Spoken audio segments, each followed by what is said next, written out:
Now we've got to investigate. So let's get into the investigation.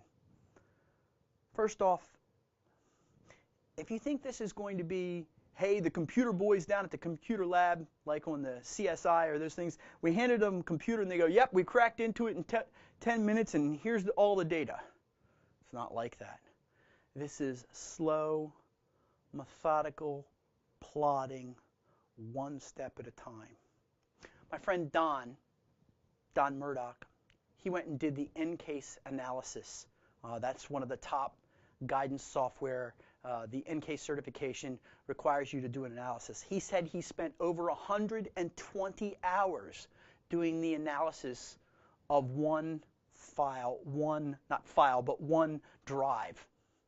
And he still didn't figure out all the components of it. He actually passed because he supported it with these are all the things that he did, but he still didn't find that one piece.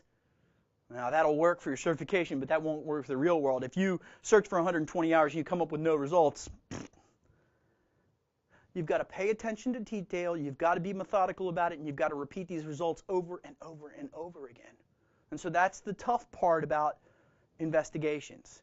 It's really sexy on TV, but the real work of it takes you being a good person, a good, steady person.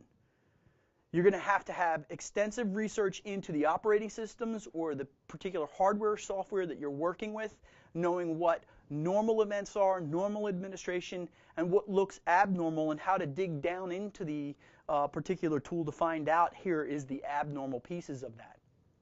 You're going to have to follow those phases and do those analysis techniques, whether they make sense or not. You need to follow them through all the way to their natural conclusion of, yes, it was evidence.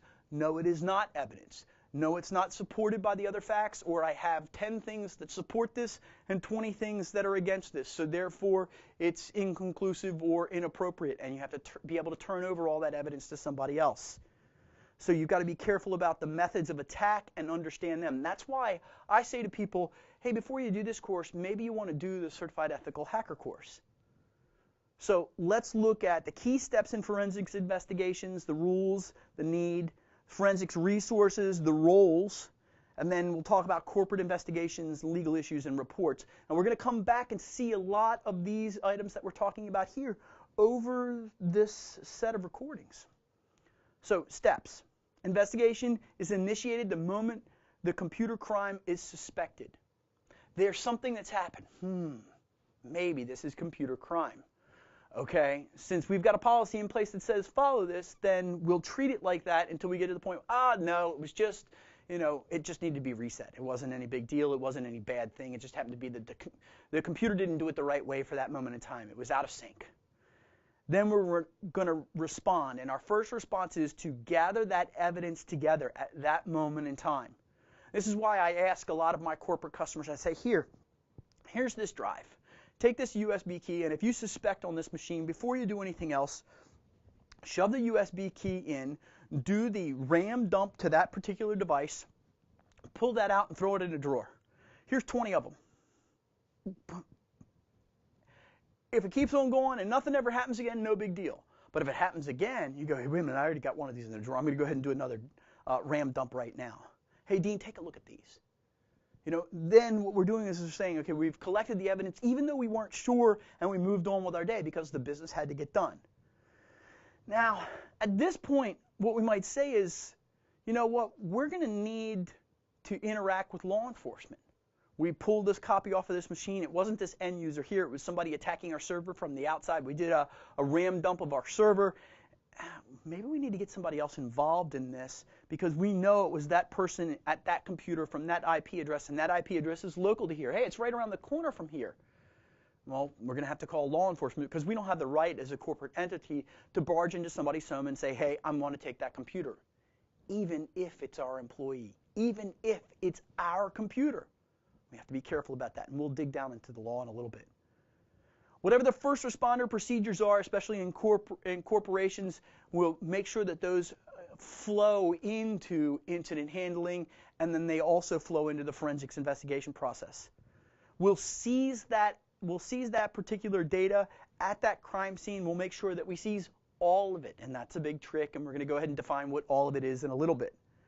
And then once we gather up all that stuff, how do we take that? Do we just go ahead and say, hey, you know what? I don't have time right now. I got to go to the gas station. I'm going to go ahead and put this stuff in the car.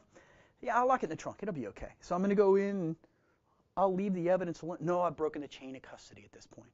So we've got to make sure that when we transport it, we have to do that securely. We have to maintain that evidence all the way through until it actually gets there. Also has to be securely transported from a standpoint of, hey, let's look at that data and make sure that it's not, how do you say, that data hasn't been corrupted because of like heat or something or cold.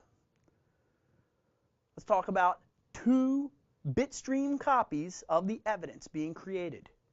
You want 2 copies. What are those 2 copies for?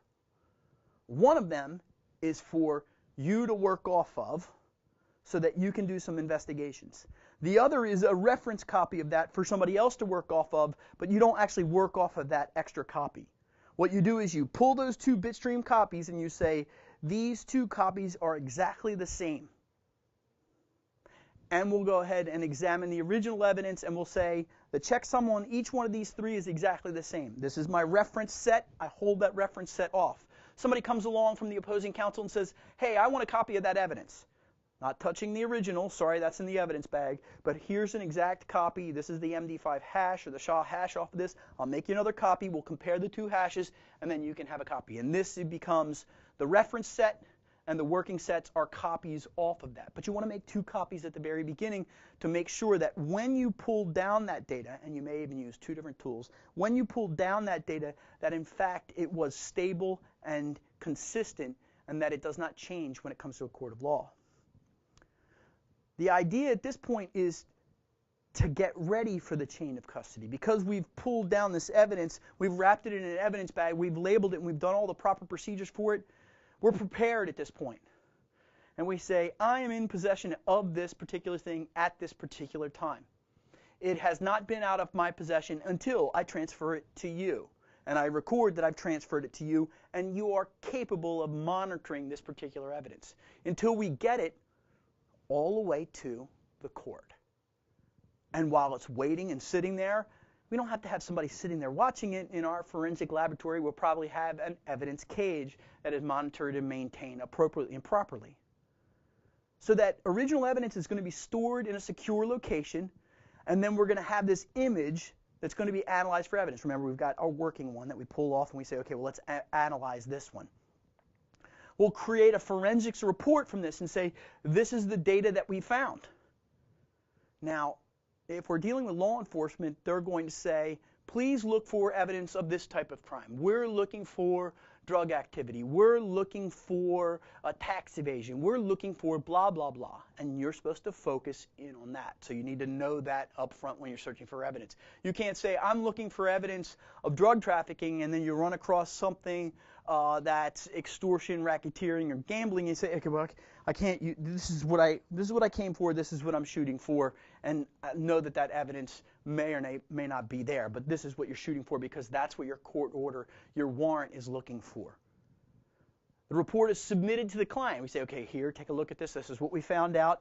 And then, do we need to testify at the end? Internally, for corporate organizations, the testifying is not with legal counsel or human resources unless we're acting against an internal employee.